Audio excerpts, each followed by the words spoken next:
it's time to finally start coding. And in this exercise, we're going to be exploring some data that we're going to grab from Kaggle. It's time to do some coding. So open up your Jupyter notebooks. Now, in my case, I already have some files here, but usually it'll just be whatever files you have on your desktop. It doesn't really matter because we're going to create a new file here and make sure that the notebook is going to be in Python 3. So once you create that notebook, title it whatever you want. In our case, we're going to be exploring some FIFA soccer datasets. So let's just call it soccer. Now, in order for us to learn about data science and machine learning, we remember our steps, right? We have to import the data. So we get the data from what we explored last time, which is Kaggle. If you haven't registered already, make sure you do that. Otherwise, just sign in. And once you're signed in, just go to datasets. Let's make this a little bit bigger. And within the datasets, again, we can pick whatever we want, but I feel like checking out the FIFA 2019 dataset. Now, I usually like looking at the scores here to make sure that it's a good dataset. In this case, it looks like the FIFA 19 complete player dataset is looking pretty nice. We have 2 megabytes of data. It was uploaded 8 months ago, and it's a one file CSV file. So you can actually click on Quick Look here, and it'll show you some other information that you may need. In our case, it's a CSV file, so that's great, but just a heads up, it is a bit of a big data set. So if we click on it, we can just simply click on Download and wait a little bit as your datasets gets downloaded. Now, I want you to unzip this file and put it on your desktop where your Jupyter notebook is. So you want it in the same folder as the soccer notebook that you just created. Let me do that.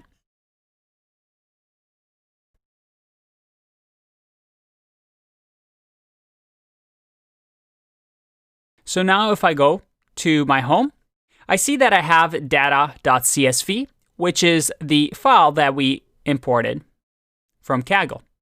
As you can see right now, it looks like a massive amount of data. We can't really read it because it's in CSV format.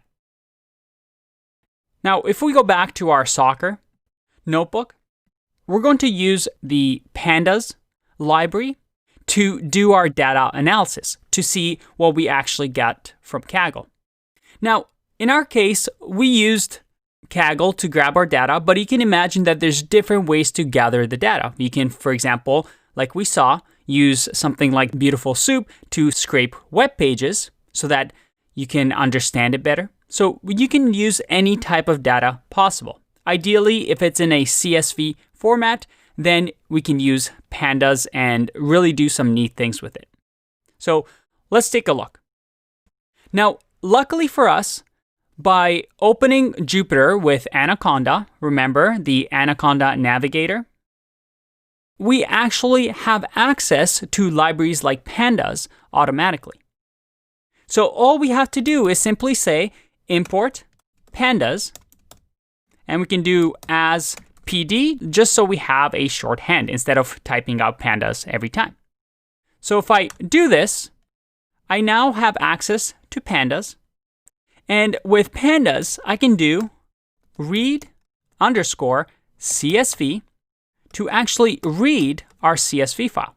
And because our CSV file is in the same folder as our soccer notebook, I can just simply give it the string data.csv, which is what we have over here downloaded.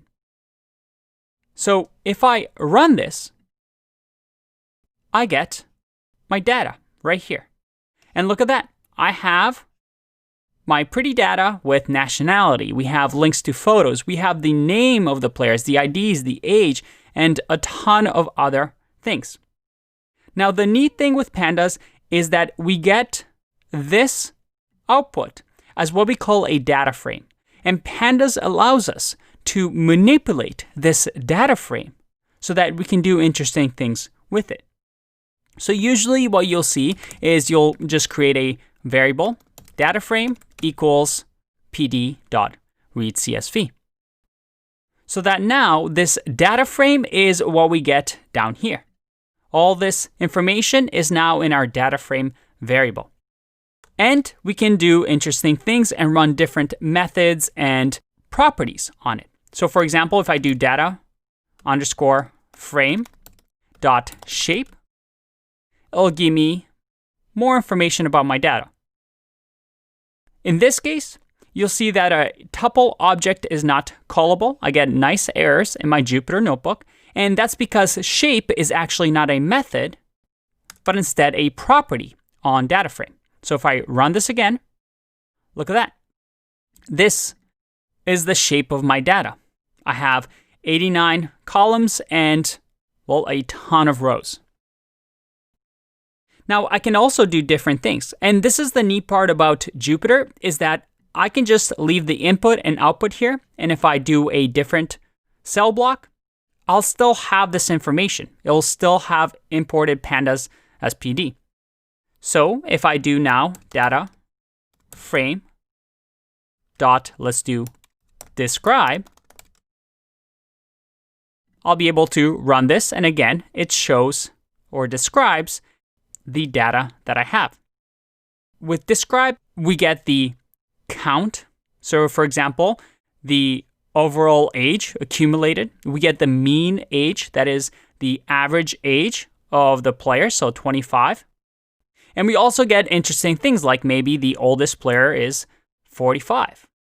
The highest jersey number is 99. And all this different type of data. Finally, if I do something like data frame dot values and I run this, I get all the values of my data.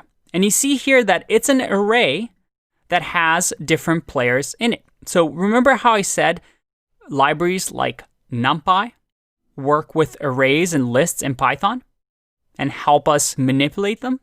Well, as you can see, our data frame is stored as an array of each individual player that we could potentially manipulate.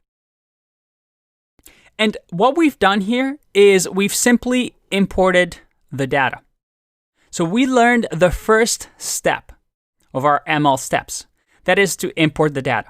We found the data and we used pandas to grab our data into a data frame. Now, there are many different things that you can do with pandas. And I want you to, after this video, I'm going to link to this resource so you can try different methods and properties on your data frames to see what type of things we can do. So I want you to go through this exercise and just try different things. For example, in filtering here, we can try and learn about filtering our data frame. So again, if I just copy and paste this, change this to our variable that we have. So data frame. And then we want to filter, let's look at the shape of our data or see what type of data we have. You know what? Let's filter by age. So I'm going to say data frame. We're going to go by age. And I'm going to say age is going to be older than, let's do 40. If I run this, and age should be capitalized here. So I got a key error. If I run this again, there we go. I grabbed the head, which means just the first couple of people, of players with age over 40. And I was able to do that just by looking at some of the pandas documentation and learning about filtering.